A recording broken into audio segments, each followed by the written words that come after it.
I never thought a single moment of pride could backfire so spectacularly. It started in the cafeteria, where I, just being me, made the mistake of laughing at Madison. Not maliciously, just teasing, a little joke, something I thought was harmless. But Madison didn't take it that way. She glared, her eyes flashing with something I hadn't seen before. A spark of vengeance that, at the time, I didn't even recognize. Later that day, I noticed something strange. My reflection in the mirror looked different. Subtle, almost imperceptible changes at first. My face softer, my features rearranged slightly, but enough to make my heart stutter. I shook my head. I'm imagining things, I muttered, tracing my jawline. But deep down, I felt a gnawing, uneasy sense that something wasn't right. By the next morning, it was undeniable. My body, my face, my hair, it wasn't mine anymore. My reflection was hers. Madison. Every curve, every line, every expression perfectly replicated her, as if someone had taken a mold of her face and pressed it over mine. I staggered back, heart racing, panic flooding my veins. What the hell? I whispered, my voice now hers, soft, melodic, teasing. I reached up to touch my hair, silky, shoulder-length, perfectly styled in a way that only she could manage. My hands shook. My thoughts spun. No, this can't be real. This is impossible. The mirror didn't lie. It was me, yes, but it was also her. Every time I blinked, I saw Madison's features, her mischievous smirk, the faint arch of her brows, the curve of her lips. I stumbled backward, pressing my back against the wall, trembling. A cold realization crept over me. She had done this. Somehow, in some terrifyingly clever way, she had turned me into her twin. School that day was a nightmare. I walked through the halls, every student staring, whispering, laughing under their breath. My best friend, Liam, came up to me, eyes wide. You look exactly like Madison." His voice was trembling, disbelief written across his face. I don't know," I stammered, my hands gripping my locker. My voice, high-pitched and smooth, betrayed my panic. Something happened. I don't know how. Madison appeared at that moment, smirking, perfectly herself in the shadows of the hallway. "Surprised," she purred. Her eyes glittered with satisfaction.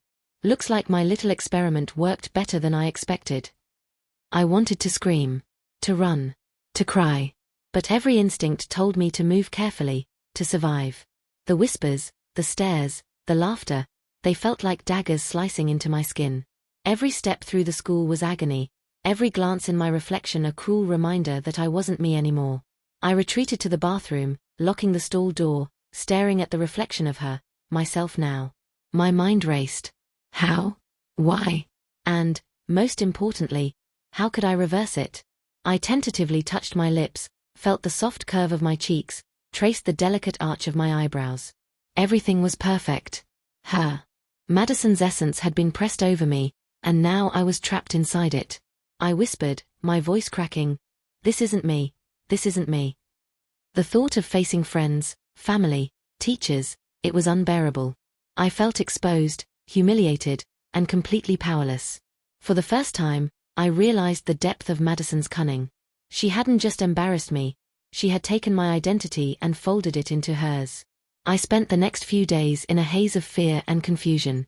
At home, my reflection haunted me at every corner. My parents didn't understand. "You look different," my mom said cautiously. I tried to explain, my voice shaking.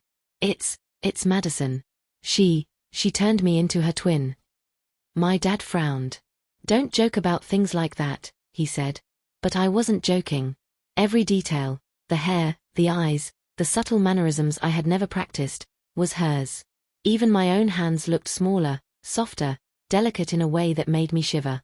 School became a minefield. Friends whispered, laughed, stared. Teachers called my name, expecting me to respond like myself, and I had to navigate every interaction with extreme caution. Good morning," I said to Mr. Collins, my voice high and melodic. He blinked at me, eyebrows raised, but moved on. Every social interaction felt like walking a tightrope over a pit of sharks. I avoided Madison whenever possible, but she seemed to take sadistic pleasure in appearing at every corner, smirking, whispering in my ear, reminding me of her control. "Enjoying your new life?" she hissed once during lunch. I froze, cheeks burning, hands trembling. You're insane, I whispered. Her laughter echoed, low and triumphant. Not insane. Creative. Smart. And now, we're twins, she said, tapping my shoulder lightly. The contact sent a shiver down my spine. Late at night, I retreated to my room, desperate for solitude, desperate to figure out how to reclaim myself. I stripped off my clothes, touched my skin, felt her shape, her curves, her subtle lines pressed into my body. Panic and shame mingled with something darker, curiosity. I experimented cautiously. I tried wearing my own clothes over her form, adjusting to the differences, seeing how it felt to occupy her body. I practiced my own voice, trying to inject my old tone into the high-pitched melodies, fumbling, failing, laughing nervously at the sound. I spent hours in front of the mirror, touching my face, adjusting my hair, practicing expressions. Every small success, a smile that felt authentic, a posture that felt mine, was a tiny victory. And yet, every glance in the mirror reminded me of what I had lost. My old self, trapped under Madison's perfection. But slowly, the fear began to shift into something else. I realized that I could explore this new body, these new expressions, this new power. If I couldn't immediately reclaim my old life, perhaps I could adapt, experiment, and survive.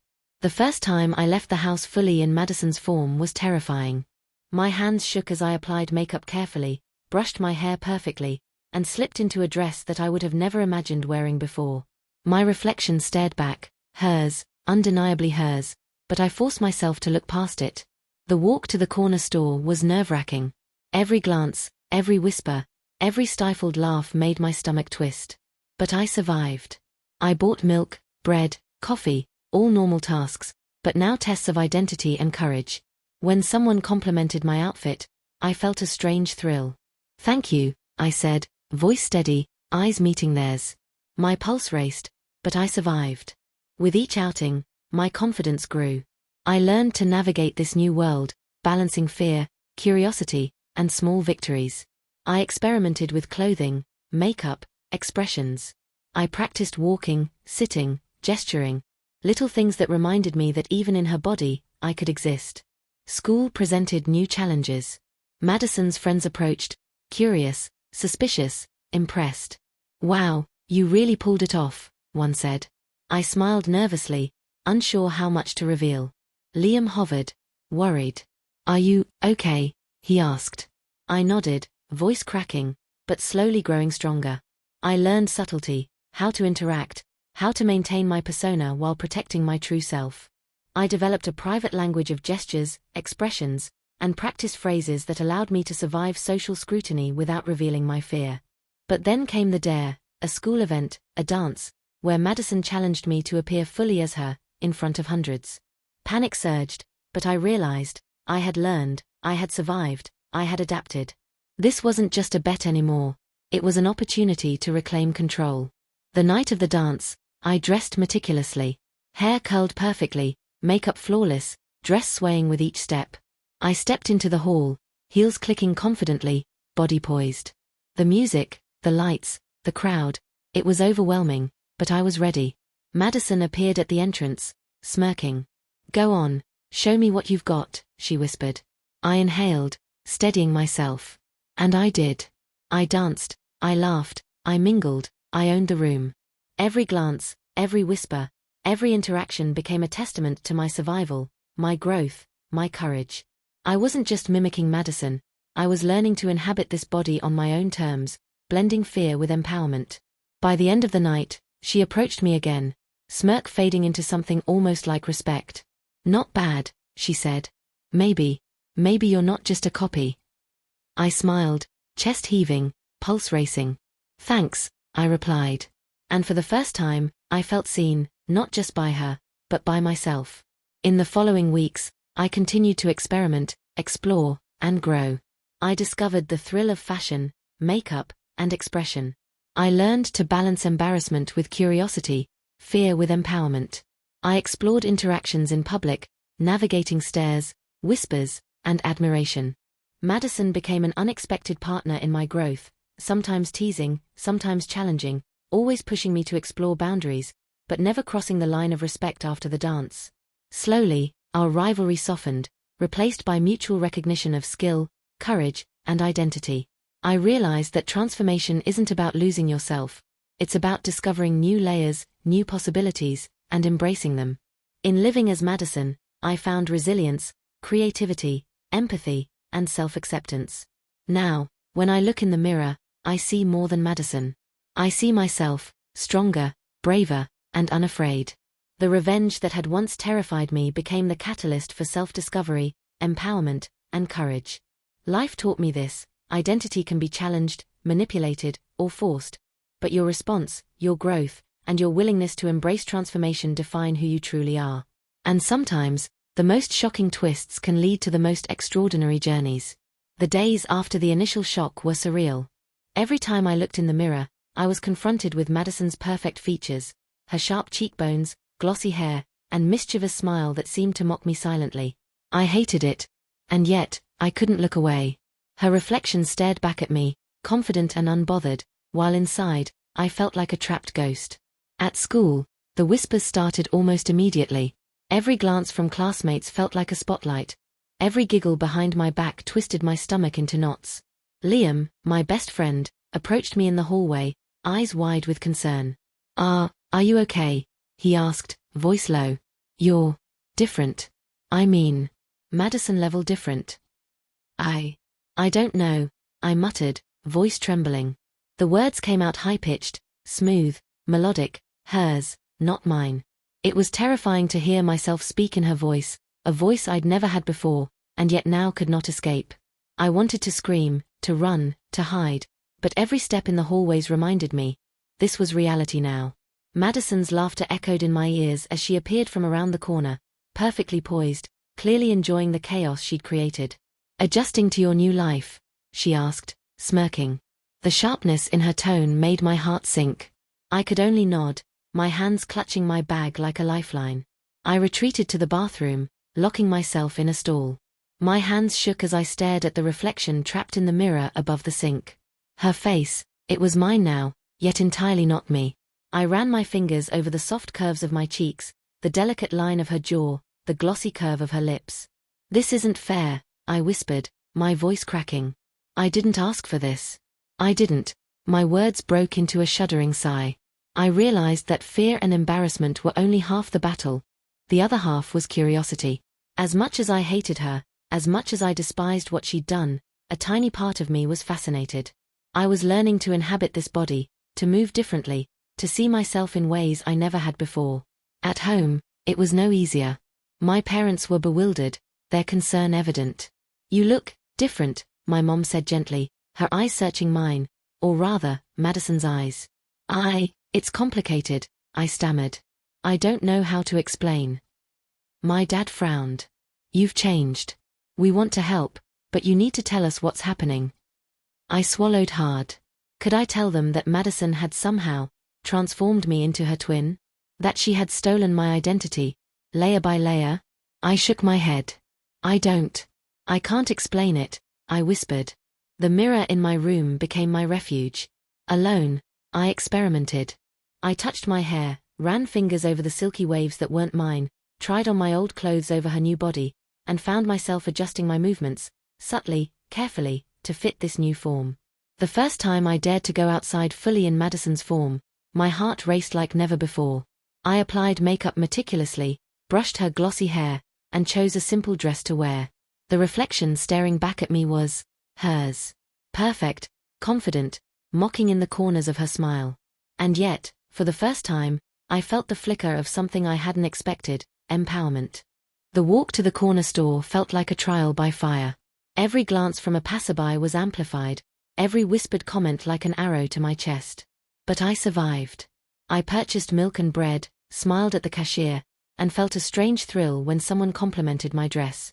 My voice trembled slightly as I thanked her, but inside, I felt alive. Every outing became a test, a subtle mastery of a body and identity that weren't originally mine. I practiced walking with a sway in my hips, tilting my head, adjusting gestures, carefully observing reactions, learning, adapting. Every small success built a fragile bridge of confidence across the jagged cliffs of fear and embarrassment. School, however, remained a battlefield. Madison's friends were curious, skeptical, impressed, and a little wary. "Wow, you're convincing," one whispered. I smiled nervously, unsure how much to reveal, carefully masking the panic that bubbled beneath the surface. Liam was my anchor. He hovered near me, offering quiet support. "You're handling this better than I thought," he said softly. I nodded, voice cracking but slowly gaining steadiness. "I'm learning," I admitted. "It's weird, but I'm learning." Then came the ultimate test, a school dance. Madison dared me to attend fully as her, surrounded by classmates, teachers, and strangers. Panic surged immediately. Hundreds of eyes on me, scrutinizing, judging. Just the thought made my stomach twist. But I realized I had learned more than I knew. I had survived public outings. I had experimented with clothing, makeup, posture, and expression. I had navigated social scrutiny and mastered subtle cues. Maybe, just maybe, I could survive this too. The night of the dance, I dressed meticulously. Hair curled perfectly, makeup flawless, dress swaying with each step. Heels clicked against the polished floor, echoing with every heartbeat. I inhaled deeply, stepping into the hall, lights flashing, music pulsing. The crowd seemed enormous, intimidating, but I reminded myself, I had survived worse. I had adapted. Madison appeared briefly at the entrance, smirking. "Go on. Show me what you've got," she whispered. And I did. I danced, laughed, and moved through the crowd with purpose. Every glance, every comment, every whisper became a test, and I passed, time and time again. I realized then that this was no longer just about survival. This was about mastery, about taking control of the body and identity that had been forced upon me. By the end of the night, Madison approached, smirk softened into something like respect. "Not bad," she said. "Maybe, you're not just a copy." I smiled, chest heaving, pulse racing. "Thanks," I replied. For the first time, I felt truly seen, not just by her, but by myself. In the weeks that followed, I explored, experimented, and grew. I learned to balance embarrassment with curiosity, fear with confidence. I navigated social spaces with subtlety, using gestures, voice modulation, and posture to reclaim agency over this new identity. Madison became less of a rival and more of an inadvertent teacher. Her presence was still intimidating, her teasing constant, but slowly I realized she had pushed me to discover resilience, creativity, and courage I never knew I had. Each day, I became more comfortable in this body, more confident in public, and more attuned to my own desires and limitations. I discovered joy in fashion, makeup, and playful expression. I navigated public interactions with newfound poise, blending her identity with mine until they felt like a single, complex persona. The climax of this transformation came unexpectedly. A friend dared me to perform a small skit in Madison's persona at a school talent night. My stomach churned. Fear, embarrassment, and excitement collided violently. I stepped onto the stage, heels clicking, dress swaying, makeup perfect. Music and applause surrounded me. And I performed, not perfectly, but with confidence, with presence, with ownership. Every laugh, every cheer, every gaze confirmed what I had been learning. I could thrive in this body, even as Madison, while still remaining myself. By the end of the performance, I stood there, chest heaving, smile genuine, pulse alive. Madison approached, smirk fading into quiet approval. I didn't think you could do it," she said.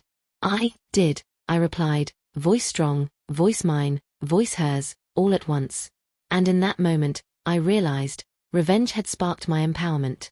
Transformation had forced me to discover courage, self-expression, and resilience I never knew existed. Now, when I look in the mirror, I see more than Madison.